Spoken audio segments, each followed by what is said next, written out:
We are Oh, live there. now.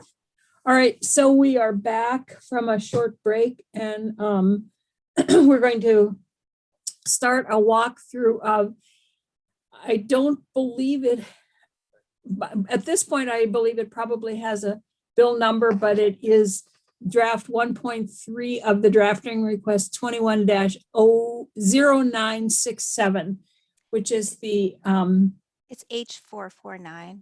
for H449 for anybody who is listening. 449. Okay, great. Thank you. And we're going to have, this is the pension and retirement bill. We're going to have Becky Wasserman, who's the drafter, walk us through the bill. It is committee on our committee website. I don't know if this committee usually prefers not to have it up on the screen. I've printed it out. I don't know if other people need it to be put up on the screen or if you can follow. Okay, great. So Allison, if you are talking to us, you are muted. It's on, as you said, it's on our website, so we can just pull it up. Right. Okay, so Becky, would you like to Sure. start us through this? And remember, we haven't seen any of this, or some of us may have read it, but we really haven't seen this at all before. So, Okay, I will give some explanation. And so Becky Wasserman, Legislative Counsel. So the page numbers I think are different if you're looking at it, the version that's posted on your web. So I'm just going to use that version rather than the H449, just in case anybody is following along with the one as introduced. thank you. So this bill is doing two main things. First, it is amending some of the structure, membership, and duties of the Vermont Pension Investment Committee. And one of the global changes you'll see throughout is that the committee is now the commission. So it's the Vermont Pension Investment Commission. And so the first, I believe, 9 sections have to do with amending that structure and the responsibility of that commission. And then the last section 10, the last section has to do with creating a task force that is going to look at a number of going to study a number of things related to just the state teachers and the state employees retirement system over the summer. And that would have to do with the design of the retirement systems, the pensions, and ways to fund those two systems. So that's kind of the structure of the bill. And as I mentioned, several of the changes throughout are just changing that committee to commission. So there are going to be a number of sort of non-substantive changes related to that throughout the bill. So first, in section 1, 3 VSA chapter 17 is the chapter that currently has the Vermont Pension Investment Committee. Confusingly, the name of that chapter is the Vermont State Police and Motor Vehicle Inspectors Retirement System. I think it was never updated. So the first change here is actually just changing it to reflect that this chapter heading is related to VPIC in its new form. And then section 521 are some definitions that relate to VPIC. There are some new definitions in here. If we look to page 2, that are financial expert and independent. And these definitions are being added because some of the new membership requirements for some of the members require that they have either financial expertise or independence or both. So these are being added to explain what that means in this context. So a financial expert is an individual with material expertise and experience in institutional fund management or other significant pension or other relevant financial expertise. And then independence here means somebody who does not have a direct or indirect material interest in the plans. And that is further explained that it's somebody who is not a beneficiary of either of the plans. And plan is defined further along to mean any of the 3 retirement systems. So the state teachers, the municipal, or the employees retirement system. Are we saving questions? I can write all Oh, of whatever is easiest. I can stop along the If there are way. technical questions about the writing of it, No. I will wait. I mean, no, I just, because if they're, no, ask the question and see Okay. what it is, because Becky can probably answer some, but the whys and the why nots are not Becky's concern.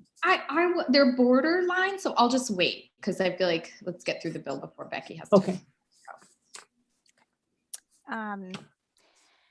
There is also in this definition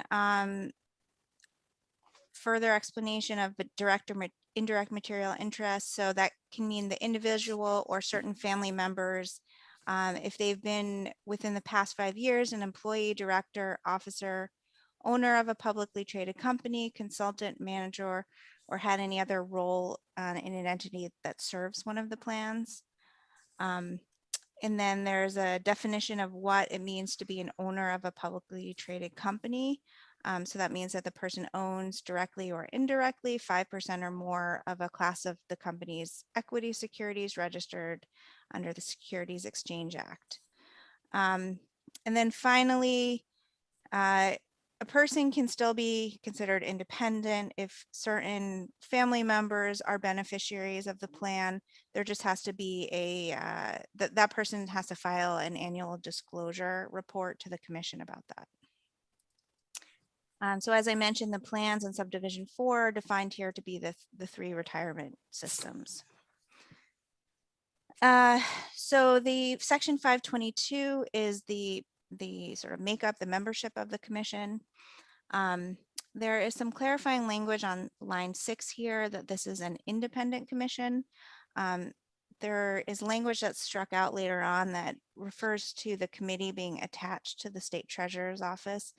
And there's also some language about how to about hiring a consultant that will make recommendations on how to kind of separate out as a separate standalone entity, this commission from the state treasurer's office. So this is this language here is trying to address the fact that they're trying to make this an independent commission that is no longer attached to the treasurer's office. So the commission is going to go from 7 members to 10 members.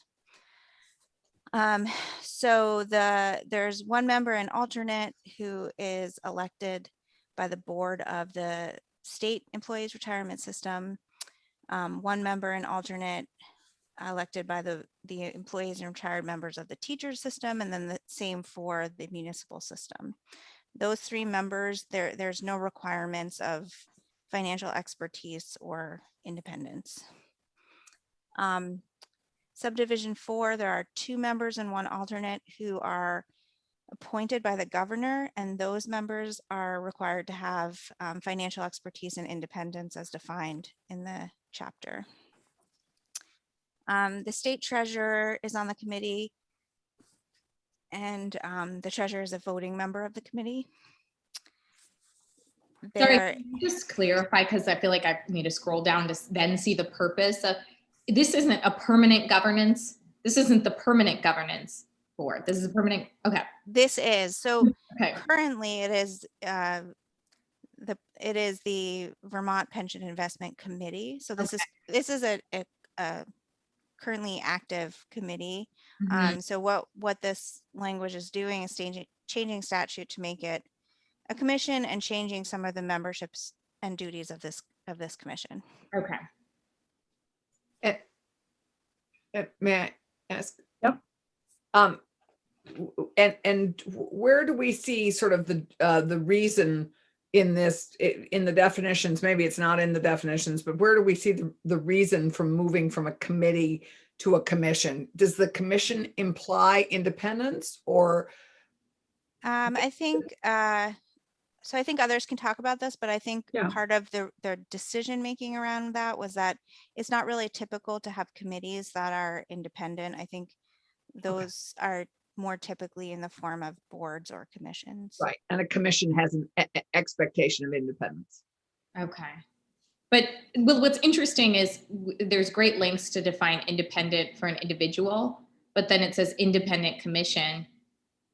That's not, I don't see that defined. It's just, how do we know it's independent? What is that?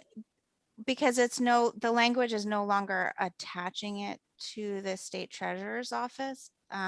So it will still receive some support from the treasurer's, like administrative and technical support from the treasurer's office. But there is a study in here, which I'll get to in a little bit, where they're hiring someone to kind of come back and give recommendations about how to completely separate it out and make it a standalone entity. So I think there could be further changes to kind of clarify how it will be independent in the future. But for right now, I think they don't know the answer to some of those questions. So that's why they're hiring someone to come in and look at how they can separate it out. Okay. Okay. And the definition of independent, just to be clear, that is with respect to who can serve on this commission. Right, So that's a separate question than the commission as a whole being not tied to an executive branch or other agency or department. Does that answer the question? So the chair of the committee on page 4 is elected by the other 9 members of the commission. And then there are some new members that are being added. So this is why it's going from 7 to 10. The Commissioner of Financial Regulation is being added as a voting member. There'll be 1 member representing a municipal employer, and that person will be appointed by the executive director of the Vermont League of Cities and Towns. And then finally, there's a new member representing a school employer appointed by the School Boards Association. So just for some context here, there's a lot of language struck out here, which is more just I had to reorganize a lot of, the statute didn't sort of flow in a coherent way. So a lot of this is just, it's not, the language isn't necessarily going away. It's just being reorganized into subsections with titles to make it easier to read. So I'll explain where it's actually new language versus just kind of being moved around in this section, if that's helpful. Sorry. Senator Rahm, did you have a question? Yeah. It says that someone's going to be an ex officio voting member. Why did I think ex officio meant you didn't vote? No, ex officio means it's because of your office. office. Okay. You can be ex officio voting or non-voting. Okay. So they do have to signify if it's a voting member or not, but ex officio has nothing to do with that. Okay. Ex officio means office, Of by your office. From the Latin. correct. Yeah, ex officio members are not always voting members, so that's why it was specified here. So subsection B is being renamed training. There was the language that struck out here is current law requires that the person, the authority that is appointing or electing a member to the commission takes into consideration their experience, but it doesn't really require any certain experience or training. So the new language here is requiring that any members or alternates of the commission have to participate in onboarding and ongoing periodic training in investment securities and fiduciary responsibilities that as directed by the commission. And this language is not new here, it's just being moved around. It says that the commission shall provide an annual report to the respective authorities who appointed that member or alternate to let them know what educational programs the member attended. Good. Subsection C deals with member terms.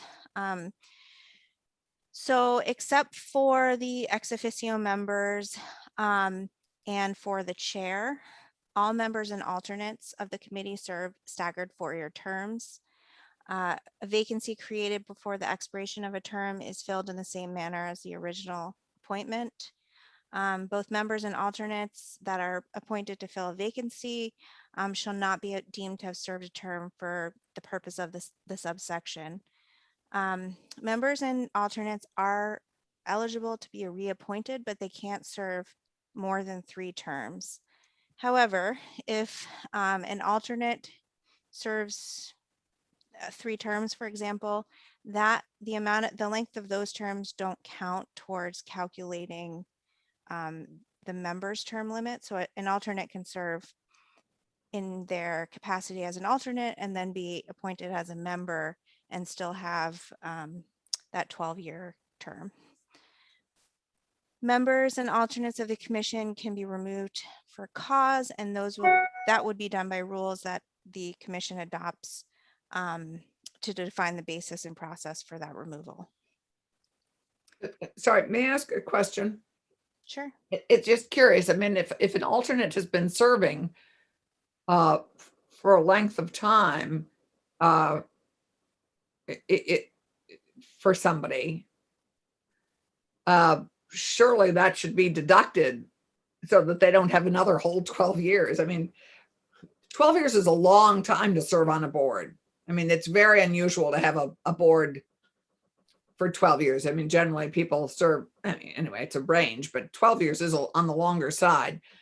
It just does strike me that if an alternate has served, that's something to flag for us to be, you know, I think that if they've served for 2 or 3 years, we might consider that being deducted from another full 12 years of service. Yeah, that was definitely a policy decision on the part of the House Government Operations Committee.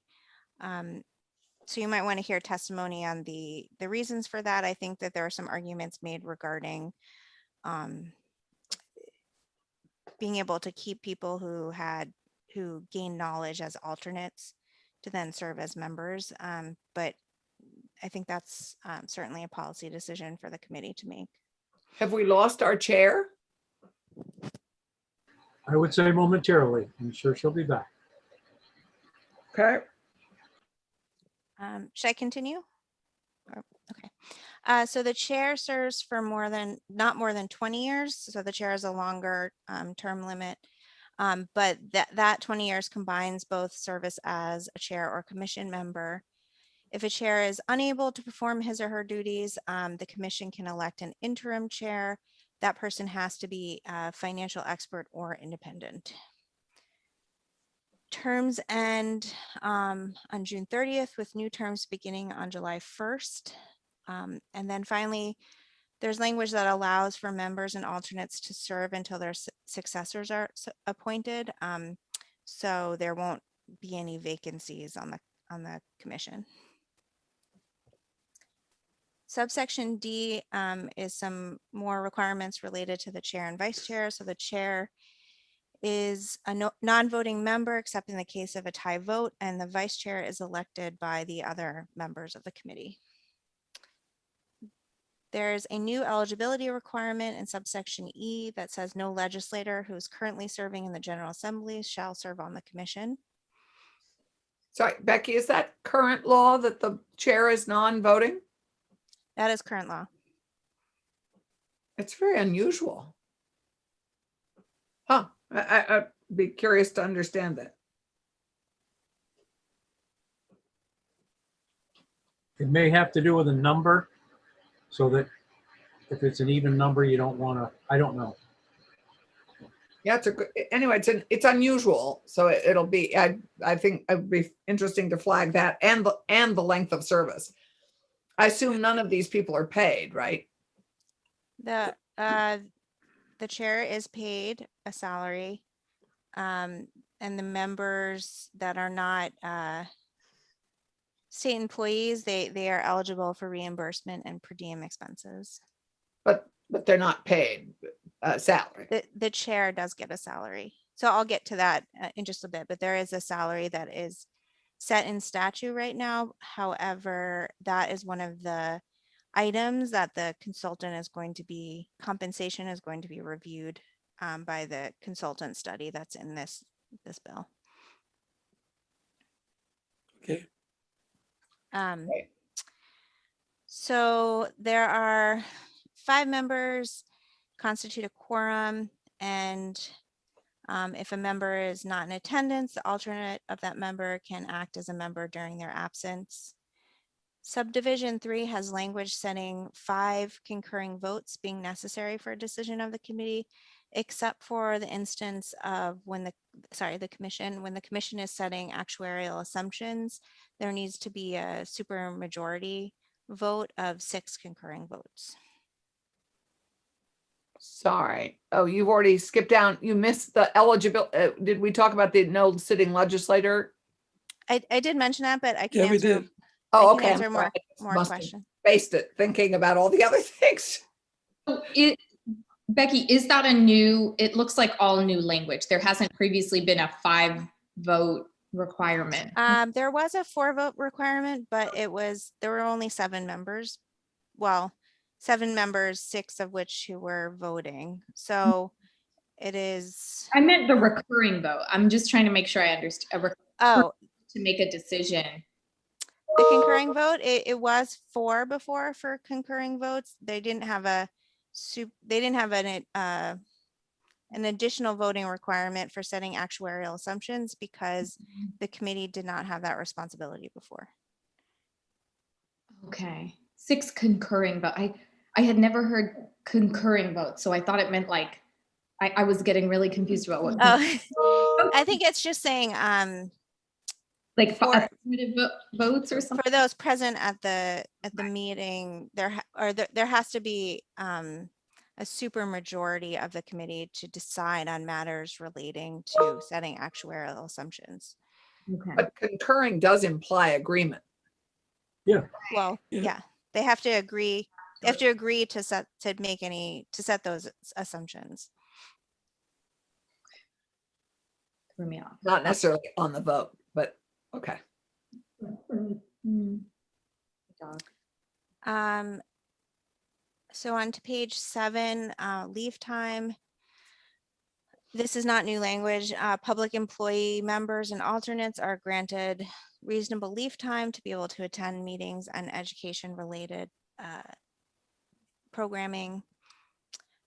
Subsection H, I just mentioned this, the members and alternates who are not public employees shall be entitled to compensation and reimbursement for their service on the commission.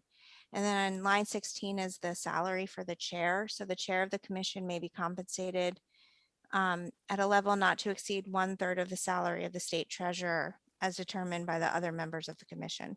Okay, so this might not be a change, but This is current law. It looks like new language because I moved it around, but this is current law. okay, that's it feels like there's a difference between a public employee who's like, what does public employee mean? Salaried, non-salaried, just like they work for the government?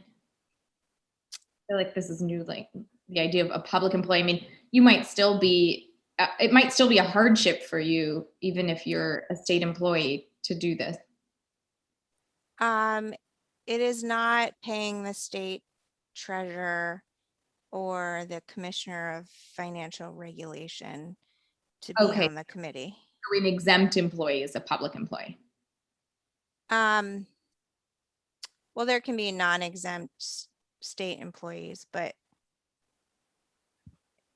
I think I think we should move on because I know that Becky has to leave soon. Okay. Because we'll be talking about this stuff in the days to come. We're not going to drop it, that's for sure. But well, I guess you could say state employees if that.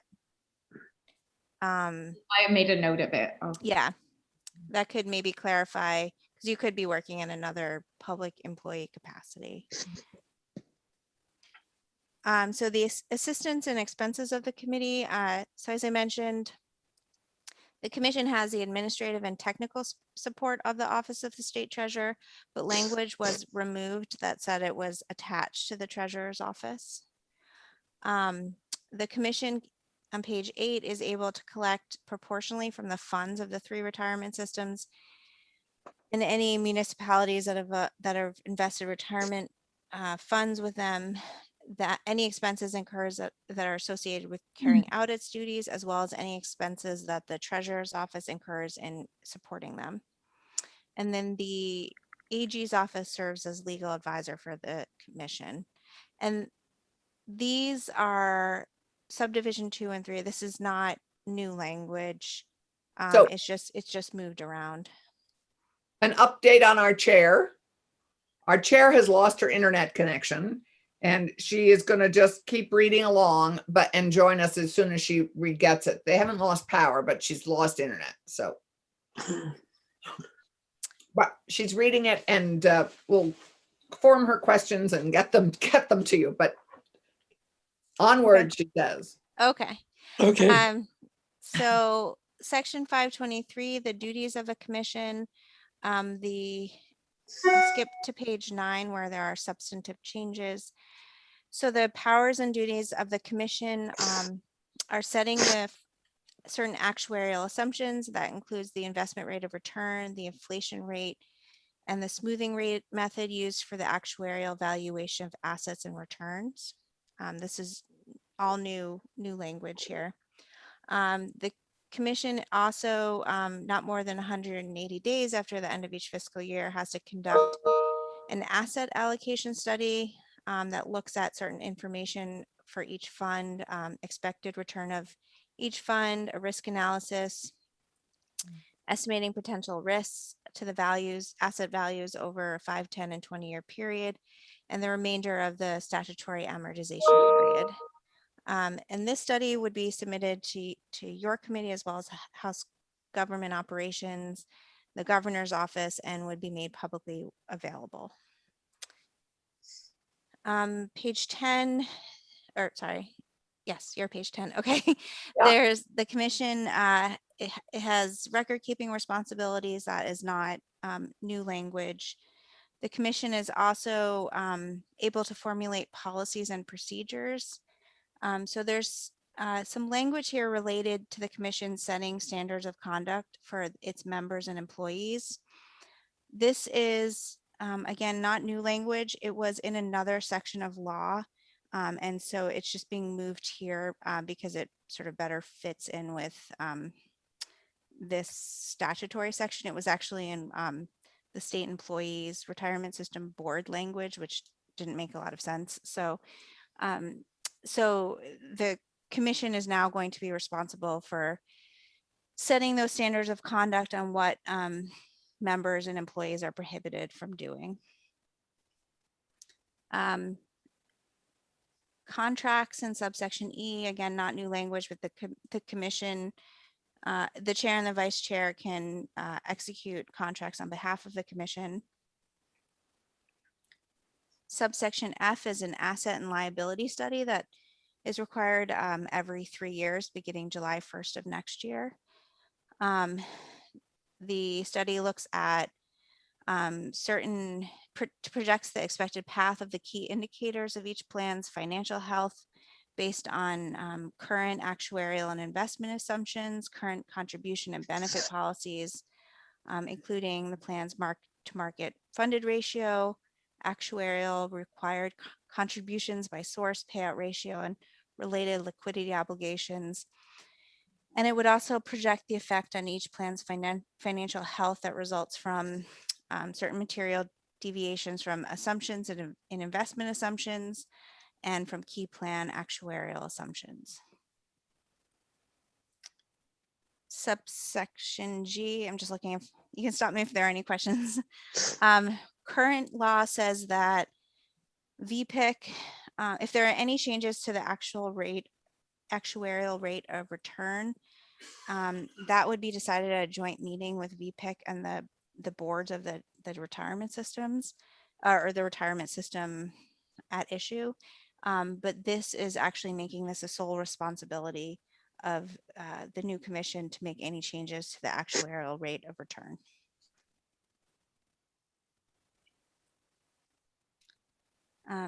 Subsection H, annual reports.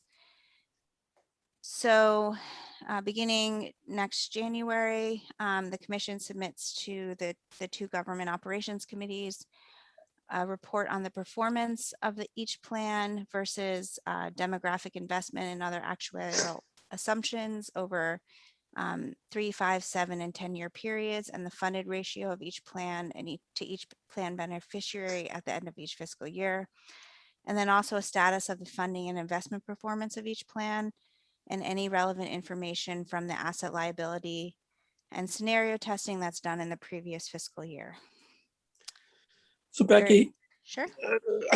who's going to be doing these reports? I mean, the commission doesn't seem to have staff really, except for relying on the treasurer's office, right? Seems like a lot of work is all I'm saying.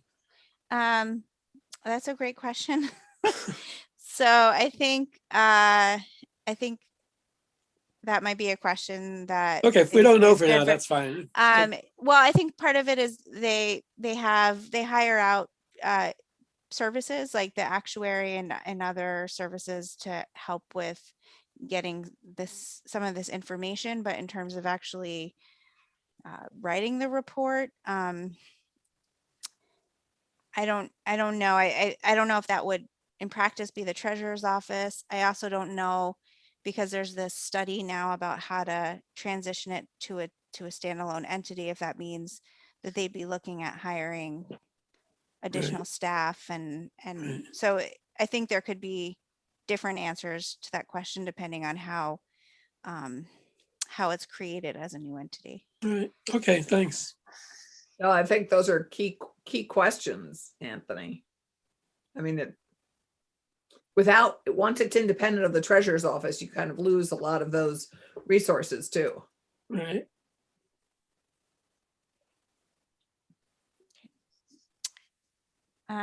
So finally, subdivision 2 here is requiring that the commission send to the participants or beneficiaries of each plan a copy of the reports, these annual reports, and that would be in either written or electronic format, depending on what that individual requests. And it would need to be consolidated with any other reports that are sent to those beneficiaries or participants. Section 2 of the bill is setting forth how the member terms are transitioning. So beginning July 1st of this year, the new members of the commission, so that's the Commissioner of Financial Regulation, and then the members representing the municipal employer and the school employer, those would be filled. The one would have an initial term of 1 year and one would have an initial term of 2 years. And that's to kind of help with the staggering process. And then current members and alternates who are serving on the commission, they will serve until 1 year prior to their current term expiration dates, which the latest of which would be June 30th, 2023. And as those are expiring, they will be filled by new members or alternates. It is possible that current members and alternates can be reappointed, but they have to meet the eligibility, qualification, and term limit requirements in order to be reappointed. And what if one of the current members is a sitting legislator? They would automatically have to leave. So they would serve until 1 year prior to their expiration. Even though we're saying that they cannot serve on this board, on this commission. Yes, they just could not be reappointed. But current members are allowed to serve until 1 year prior to their current term limit.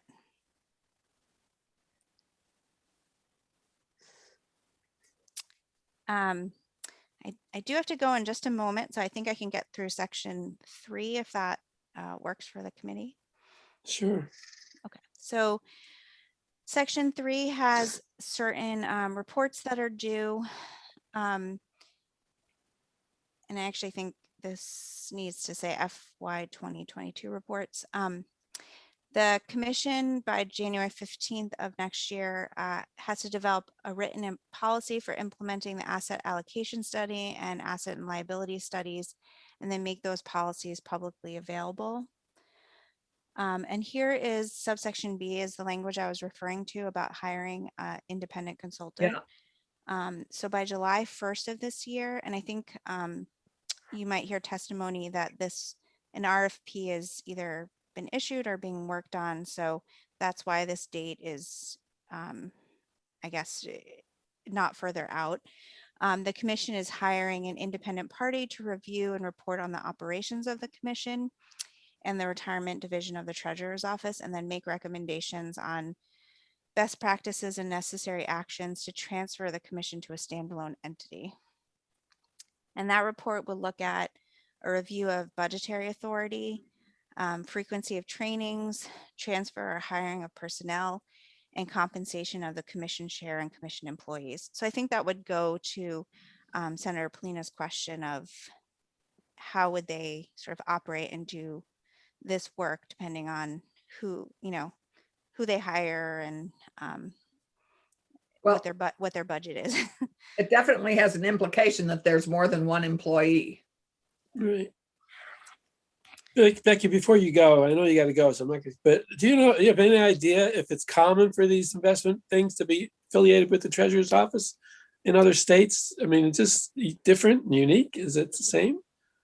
My understanding is that it is there are examples of independent Right. commissions or entities. So I don't think it's unique to do that. Okay. We'll let you go if you have to go. So when we reconvene at some point, we'll start. We made it through sections 1, 2, and 3. Thanks, Becky. Thanks a Thank lot. you, Becky. It's See you later. It's a good start. Thanks. Bye. Bye. So Anthony, I'm just guessing that the section that is creating most of our email is section 10. Right. I don't know that we want to get there, but that's pretty much where we're going to have, I think, a lot of discussion. That is the pension review board and the makeup of that. So you're the vice chair, so you kind of can drive the bus. But No, I'm just looking for it. Yeah.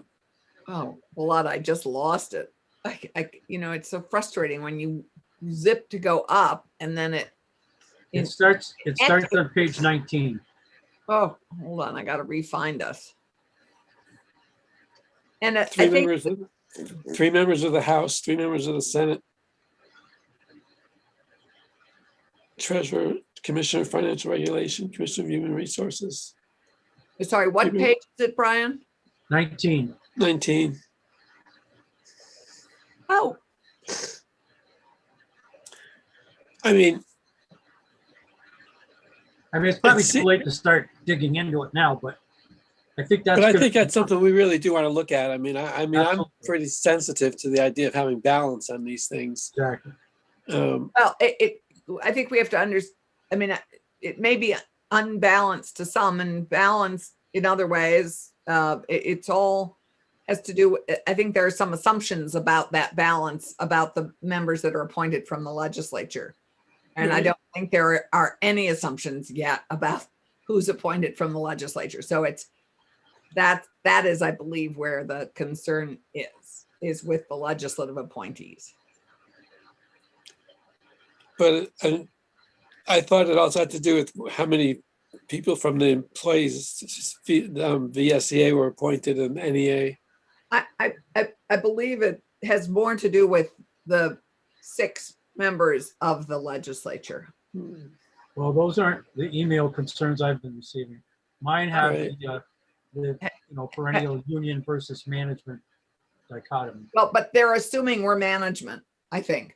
Okay. Well, tomorrow we're going to hear from We're going to hear, yeah, from Sarah. Sarah and then all the union members. So, you know, we'll definitely be looking at it. We'll Yeah, be getting a fuller picture, but it's good to get it now and see. The House journey, it now goes to approps and they expect to have it on the floor Thursday and Friday next week. so a week from now, Right. which gives us, then it comes to us and we have like 10 days to like work on it before we have to go home. Well, actually, we're already home, but Which is before we why, I return. know, which is why we're working on it now. Right, it's pretty amazing. Well, That means we get it the first week of May. I'm just looking at April we'll 20. get it on my birthday. We'll get it on like the 26th or 7th. Okay. Is that your birthday? Just so we can know. My birthday's the 26th. Okay. But before, yeah, we'll get it. But that's why we're working on it now, just to understand it. And approps is taking it up. And maybe they'll get it out sooner. I don't know. I don't know either. But that's All the right. plan at the moment, is that it's on the floor Thursday, Friday next week. We're gonna have to, so we're gonna start hearing from VSCA and all tomorrow, the NEA, VSCA tomorrow. Because they'll narrow down their definitions of what, they'll tell us what they consider balance to be. And We'll also and- have Sarah Copeland Hans's. Right. And Gail, you heard me say that Jeanette lost power. Yeah, I did. I mean, she didn't lose She power. lost internet. Internet. Yeah. Right. Great. Thank you. Okay. Yeah, so we done for now then? Some of us have meetings still to That's go your to, call. right? You're the guy driving